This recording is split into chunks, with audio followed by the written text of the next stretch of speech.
안녕하세요. 오늘은 우리나라의 아주 중요한 법이죠. 개인정보보호법에 대해서 한번 제대로 파헤쳐 보겠습니다.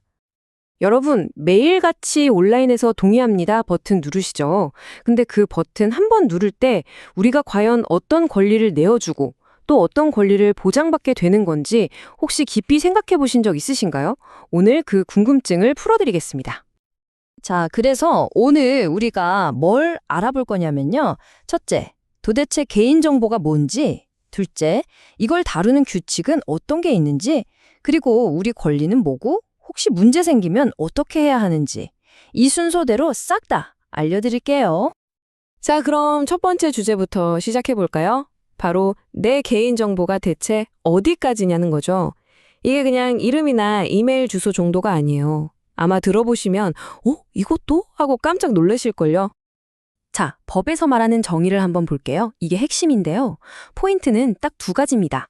첫 번째는 살아있는 사람에 대한 정보여야 한다는 거. 그리고 두 번째가 진짜 중요한데 정보 하나만으로는 누군지 몰라도 다른 거랑 이렇게 합쳐봤더니 아, 이 사람이구나 하고 알아볼 수 있으면 그것도 무조건 개인정보라는 거예요.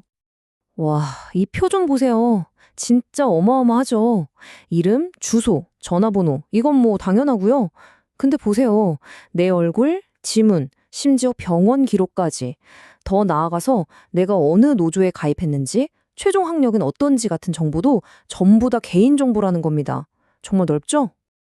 그러면 모든 데이터가 다 똑같이 취급할까요? 그건 아니에요. 여기 보시면 데이터에도 급이 있습니다. 바로 알아볼 수 있는 개인정보가 있고요. 그리고 다른 정보랑 합쳐야만 알 수 있는 가명정보가 있어요. 여기까지는 개인정보보호법이 딱 보호해줍니다. 근데 우리 사용자 중 50%는 남성이다. 이런 통계처럼 아무리 뜯어봐도 누군지 절대 알 수 없는 익명 정보는 법의 적용을 받지 않아요. 이 구분이 정말 중요합니다. 자, 이제 개인정보가 뭔지 감이 좀 잡히셨죠? 그럼 이번에는 기업들이 우리 데이터를 가지고 뭘 할 수 있고 뭘 하면 안 되는지 그 규칙을 한번 볼게요. 데이터에도 사람처럼 라이프 사이클, 즉 생애 주기가 있거든요. 바로 이 네 단계가 데이터의 일생이라고 보시면 돼요. 첫째, 수집. 꼭 필요한 만큼만 명확한 목적을 가지고 모아야 하고요. 둘째, 제공. 만약 다른 회사에 넘겨줄 거면 우리한테 따로 동의를 받아야 합니다. 셋째, 보관. 해킹당하지 않게 아주 안전하게 지켜야겠죠? 그리고 마지막, 제일 중요한 파기. 볼일 다 끝난 정보는 깨끗하게, 복구도 못하게 싹 지워버려야 한다는 겁니다.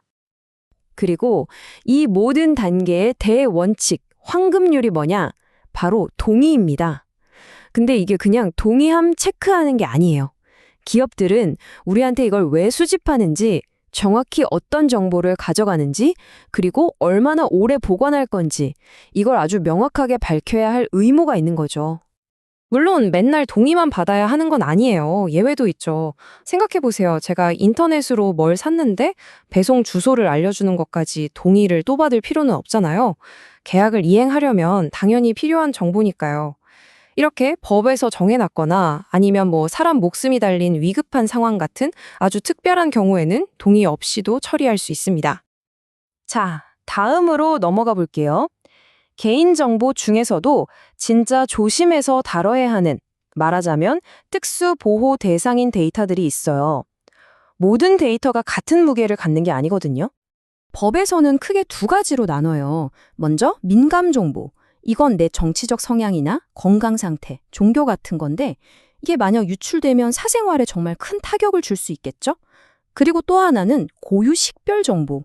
이건 주민등록번호나 여권번호처럼 세상에 딱 하나뿐인 나를 콕 집어내는 정보들을 말합니다. 그래서 이런 특별한 정보들은요, 다른 정보들이랑 같이 쓱 묶어서 전체 동의를 받으면 절대 안 됩니다. 법 위반이에요.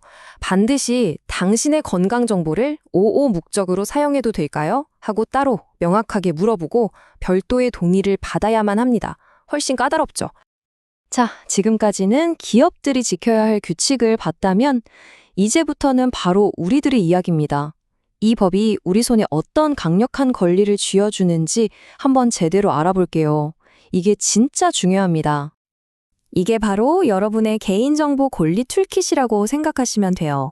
기업한테 내 정보 뭐 가지고 있는지 보여줘 하고 열람을 요구할 수 있고요.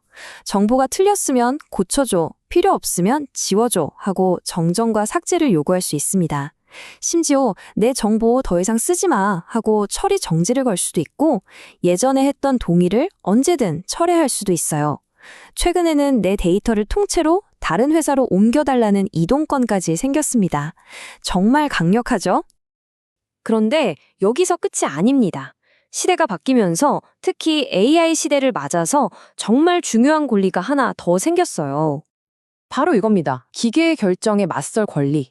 이게 무슨 말이냐면요. 예를 들어 AI가 내 이력서를 보고 서류 전형에서 떨어뜨렸다거나 자동화된 시스템이 내 신용등급을 매겼을 때 잠깐만요. 그 결정 나 받아들일 수 없어요. 왜 그런 결과가 나왔는지 설명해 주세요. 라고 요구할 수는 권리입니다. 정말 미래지향적인 권리죠. 자, 마지막 섹션입니다. 이렇게 법이 잘 되어 있는데도 불구하고 만약에 내 정보가 유출되거나 잘못 사용되는 그런 문제가 생겼을 때 우리는 어떻게 해야 할까요?